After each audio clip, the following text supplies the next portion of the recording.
Everyone, I hope आप सभी अच्छे होंगे, अपनी तैयारी बहुत ज़ोर शोर से कर रहे होंगे। बच्चों, जैसा कि आपको पता है कि हमने अपनी CHSL की टारगेट सीरीज स्टार्ट की है, जिसकी कि आज 25th वीडियो है, जिसमें कि हम CHSL में 2023 में जितनी भी शिफ्ट आई हैं सभी हम यहाँ पर कर रहे हैं। और बच्चों, ये सीरीज आपके अपकमिंग CHSL एग्जाम के लिए बहुत ज़्यादा यूज़फुल होने वाली है, क्योंकि मैं जितनी फैक्ट आपको यहाँ पर बताती हूँ कहीं ना कहीं एग्जाम में पूछे गए हैं और आगे भी पूछे जाएंगे, चाहे वेंडर बच्चों कोई भी हो। ठीक है बच्चों, और डेली हमारी वीडियो इवनिंग में शाम 5 बजे हमारे चैनल सोनी गौरव SSC जी के पर अपलोड कर दी जाती है। तो आप ऐसे हमारी वीडियो देखते रहिए, प्लीज़ हमारे चैनल को सब्सक्राइब कीजिए, वीडियो को लाइक एंड शेयर कीजिए। हम आपके लिए बहुत ज़्यादा मेहनत कर रहे हैं और आगे भी हम आपके लिए ऐसे ही मेहनत करते रहेंगे। ठीक है बच्चों, आइए आज की क्लास को स्टार्ट करते हैं।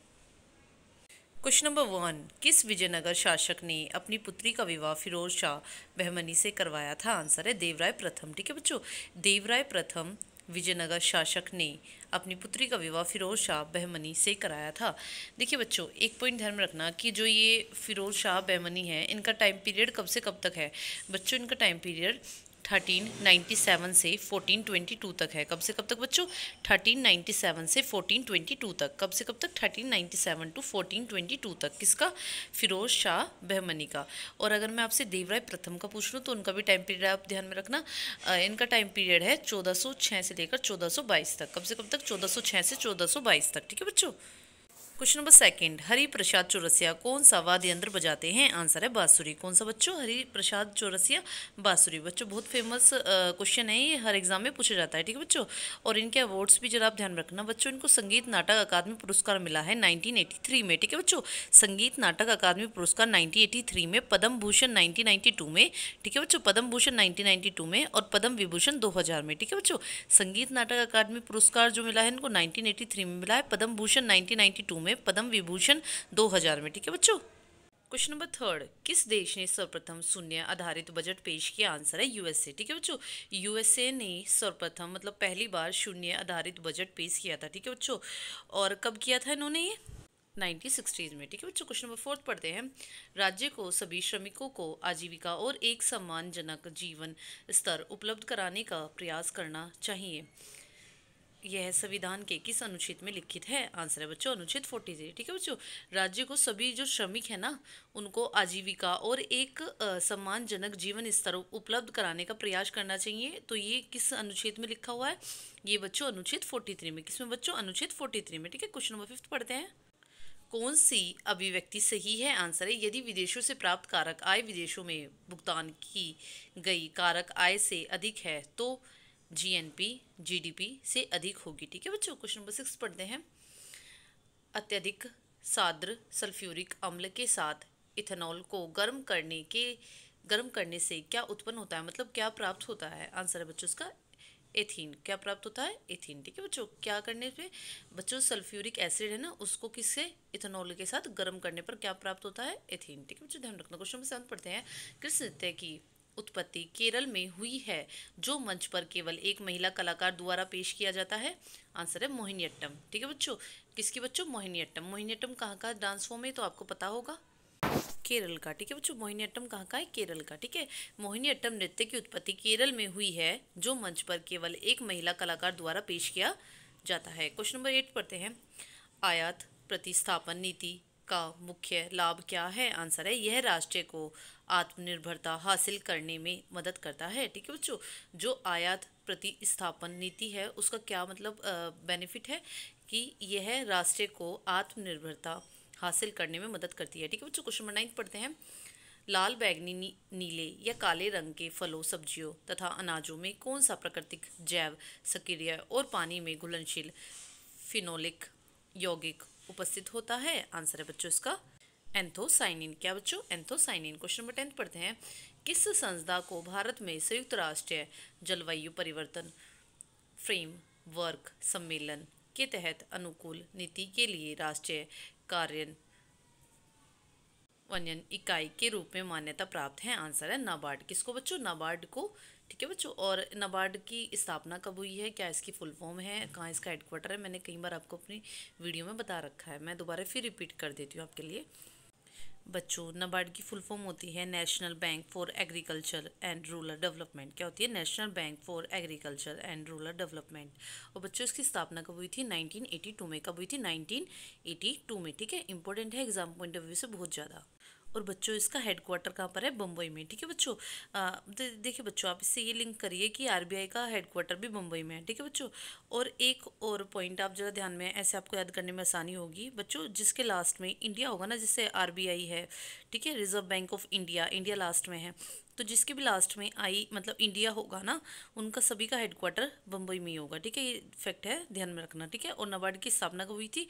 1982 में। ठीक है, 12 जुलाई 1982 में। ठीक है, और बच्चों एक बात और ध्यान में रखना कि जो जैसे पंजाब के जितने पंजाब के 2 बैंक हैं उनका हेडक्वार्टर तो दिल्ली में ही है। ठीक है बच्चों, पंजाब के तो दिल्ली में ही है, जो पंजाब नेशनल बैंक है और एक और पंजाब का बैंक है, उनके हेडक्वार्टर कहाँ पर है? दिल्ली में है। लेकिन जिसके लास्ट में आई इंडिया लग जाए ना, तो उनके सभी के हेडक्वार्टर आपको मोस्टली कहाँ पर मिलेंगे? मुंबई में। ठीक है बच्चों, ध्यान में रखना। क्वेश्चन नंबर 11 पढ़ते हैं। भारतीय राष्ट्रीय विज्ञान अकादमी डैश में स्थित है? आंसर है नई दिल्ली। ठीक है बच्चों, भारतीय राष्ट्रीय विज्ञान अकादमी कहाँ पर है? नई दिल्ली में। और बच्चों इसको इंग्लिश में क्या बोलते हैं? Indian national science academy. ठीक है, क्या बोलते हैं? Indian national science academy. इसकी स्थापना कब हुई थी? 1935 में, जब आरबीआई की स्थापना हुई थी। ऐसे भी लिंक कर सकते हो आप। ठीक है, कब हुई थी इसकी स्थापना? 1935 में। और इसका हेडक्वार्टर कहाँ पर है बच्चों? दिल्ली में। कहाँ पर है बच्चों? दिल्ली में। ठीक है, और इसके बारे में भी एक दो फैक्ट है, जरा वो भी आप ध्यान में रखना। ठीक है बच्चों, इसका मैंने बता दिया आपको कि मतलब ये जो भारतीय राष्ट्रीय विज्ञान अकादमी है, जिसे कि हम इंडियन नेशनल साइंस एकेडमी बोलते हैं, इसकी स्थापना 1935 में हुई थी, दिल्ली में इसका हेडक्वार्टर है। ठीक है, ऐसे बच्चों एक संस्था मतलब आरबीआई, जिसकी स्थापना भी 1935 में हुई है, मतलब 1935 में।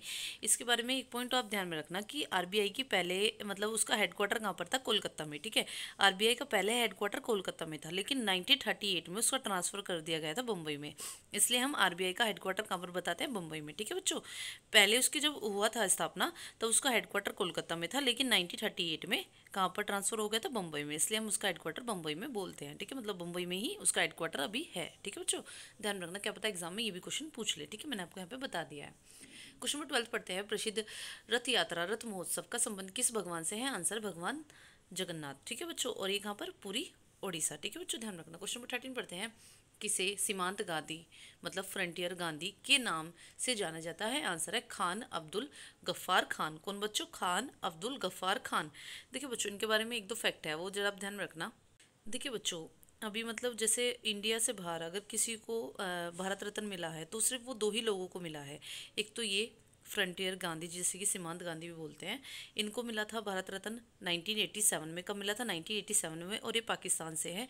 और दूसरे हैं नेल्सन मंडेला, जो कि प्रेसिडेंट थे किसके? साउथ अफ्रीका के, और उनको कब मिला था? 1990 में। ठीक है, नेल्सन मंडेला को मिला था 1990 में, और जो फ्रंटियर गांधी है उनको कब मिला था? 1987 में। कब मिला था फ्रंटियर गांधी को? 1987 में। ठीक है बच्चों, ध्यान रखना, एग्जाम पॉइंट ऑफ व्यू से मोस्ट इंपॉर्टेंट है।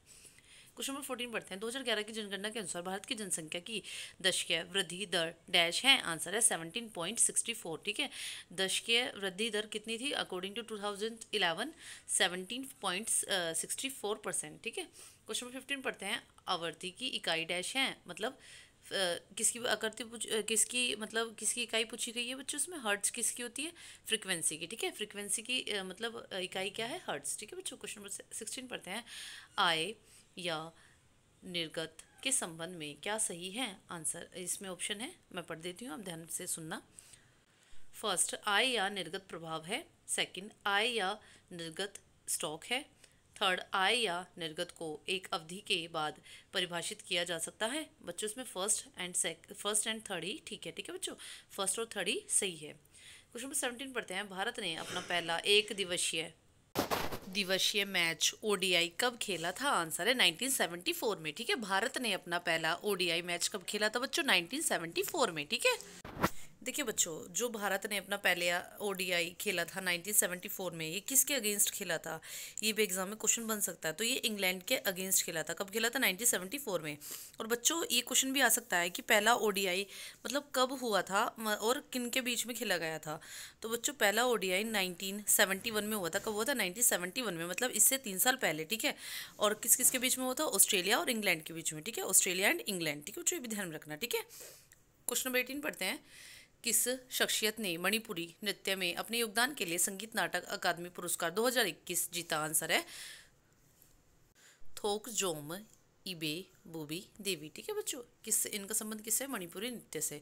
इनको क्या मिला है? 2021 में संगीत नाटक अकादमी पुरस्कार मिला है। क्वेश्चन नंबर 19 पढ़ते हैं। नए जारी सरोगेसी 2022 के अनुसार सरोगेसी जोड़े को सरोगेट माँ के लिए डैश की अवधि के लिए स्वास्थ्य बीमा कवरेज खरीदना आवश्यक होगा। आंसर है 3 वर्ष। कितने वर्षों के लिए बच्चों? 3 वर्षों के लिए। क्वेश्चन नंबर 20 पढ़ते हैं।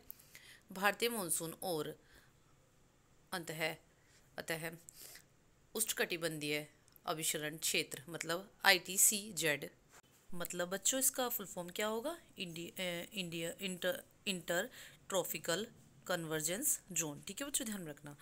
के संबंध में कौन सा कथन सही है? आंसर है अंतः उष्णकटिबंधीय अभिसरण क्षेत्र की स्थिति में परिवर्तन भारत में मानसून के प्रतिरूप को प्रभावित कर सकता है। ठीक है बच्चों, ध्यान रखना। ठीक है, इसका मैंने आपको फुल फॉर्म बता दी है। ITCZ की क्या होती है बच्चों? Inter tropical convergence zone. ठीक है, क्या होती है? Inter tropical convergence zone. ठीक है, क्वेश्चन नंबर 21 पढ़ते हैं। डैश के स्वतंत्रता समानता और भाईचारे के नारे की प्रतिध्वनि भारतीय संविधान की प्रस्तावना में सुनाई देती है। आंसर है फ्रांसीसी क्रांति। ठीक है, फ्रांसीसी क्रांति के स्वतंत्रता समानता और भाईचारे के नारे की प्रतिध्वनि भारतीय संविधान के प्रस्तावना में सुनाई देती है। क्वेश्चन नंबर 22 पढ़ते हैं। भारत ने अंतर्राष्ट्रीय शूटिंग स्पोर्ट फेडरेशन मतलब Indian shooting sport federation international shooting sport federation, ठीक है बच्चों, आई फॉर इंटरनेशनल, ठीक है, के विश्व कप 2022 में डैश पदक जीते जो काहिरा मिस्र में आयोजित किया गया था। देखिए बच्चों, इससे एक क्वेश्चन तो ये बनता है कि जो ISSF ये मतलब कहाँ पर खेला गया था? ये मिस्र में। ठीक है, काहिरा मिस्र में खेला गया था। ठीक है बच्चों, और इसमें भारत ने, देखो बच्चों ये क्वेश्चन की जो आंसर की में आंसर आया वो गलत है। भारत ने 7 पदक नहीं जीते थे बच्चों, भारत ने इसमें 9 पदक जीते थे। कितने जीते थे? 9 पदक जीते थे। ठीक है बच्चों, और मतलब 9 पदक में कैसे कैसे 2 गोल्ड जीते थे बच्चों, 4 सिल्वर जीते थे, 3 ब्रॉन्ज जीते थे। ठीक है बच्चों, 9 जीते थे टोटल, ना कि 7। ठीक है बच्चों, ध्यान रखना। और इसमें फर्स्ट पे कौन रहा था? चाइना रहा था, जिसने क्या जीते थे? 12 गोल्ड जीते थे, 6 सिल्वर 8 ब्रॉन्ज। ठीक है, 12 गोल्ड 6 सिल्वर 8 ब्रॉन्ज। और भारत ने 9 पदक जीते थे, 2 गोल्ड 4 सिल्वर 3 ब्रॉन्ज। ठीक है बच्चों, ध्यान रखना, एग्जाम पॉइंट ऑफ व्यू से मोस्ट इंपॉर्टेंट है ये। Question number 23। किस निशानेबाज ने international shooting sport federation presidency cup 2022 में स्वर्ण पदक जीता? आंसर है रुद्राक्ष पाटिल। ठीक है, रुद्राक्ष पाटिल ने निशानेबाजी में मतलब international shooting sport federation president cup 2022 में स्वर्ण पदक जीता। ठीक है बच्चों, जो इससे एक क्वेश्चन ही बन जाता है कि जो ये पाटिल हैं, ये इनका संबंध किससे है? निशानेबाज से, निशानेबाजी करते हैं। ठीक है बच्चों, जो ये रुद्राक्ष पाटिल है इनका संबंध किससे? निशानेबाजी से। ठीक है बच्चों, इन्होंने क्या जीता था? स्वर्ण पदक। कब? 2022 में। ठीक है, international shooting sport federation president में। ठीक है, कप जो हुआ था। क्वेश्चन नंबर 24 पढ़ते हैं। किस परियोजना का उद्देश्य तटवर्ती भागों से लगे हुए राज्यों की सड़कों का विकास, सीमावर्ती भागों तथा छोटे बंदरगाहों को जोड़ना है? आंसर है भारतमाला। ठीक है बच्चों, किसका बच्चों? भारतमाला। और बच्चों ये भारतमाला योजना कब स्टार्ट की गई थी? परियोजना बच्चों स्टार्ट की गई थी 31 जुलाई 2015। ठीक है, जब अटल पेंशन योजना स्टार्ट की गई थी 2015 में ही अटल पेंशन योजना भी स्टार्ट की गई थी। ठीक है बच्चों मैं ऐसे ऐसे क्वेश्चन इसलिए बता रही हूँ लिंक करके, ताकि आपको दिमाग में रहे कि हाँ 2015 में अटल पेंशन योजना भी स्टार्ट की गई थी और ये जो भारतमाला परियोजना है ये भी स्टार्ट की गई थी। ठीक है बच्चों, कब? 31 जुलाई 2015 में। ठीक है, और ये किसकी मिनिस्ट्री के द्वारा की गई थी? मतलब ये किस मिनिस्ट्री के द्वारा लॉन्च की गई थी? By ministry of road transport and highways. ठीक है बच्चों, ठीक है बच्चों, भारतमाला किसके द्वारा की गई थी 2015 में? By ministry of road transport and highways. ठीक है बच्चों, ध्यान रखना। क्वेश्चन नंबर 25 पढ़ते हैं। अपक्षय की प्रक्रिया के दौरान सर्वाधिक स्थायी खनिज कौन सा है? आंसर है क्वार्ट्ज। ठीक है बच्चों, और ये किससे मिलकर बना हुआ है बच्चों? ये मिलकर बना हुआ है ऑक्सीजन और सिलिकॉन से। ठीक है, ऑक्सीजन और सिलिकॉन से। ठीक है बच्चों, और सिलिकॉन का मतलब एटॉमिक नंबर क्या होता है? 14। ठीक है बच्चों, ये भी ध्यान रखना। तो बच्चों आज मैंने पूरे 25 क्वेश्चन करा दिए हैं। आई होप आपको हमारी वीडियो अच्छी लगी होगी। आप ऐसे हमारी वीडियो देखते रहिए और प्लीज़ हमारे चैनल को सब्सक्राइब कीजिए, वीडियो को लाइक एंड शेयर कीजिए। हम आपके लिए बहुत ज़्यादा मेहनत कर रहे हैं और आगे भी हम आपके लिए ऐसे ही मेहनत करते रहेंगे। ठीक है बच्चों, ओके बच्चों, bye, take care, thank you, have a nice day.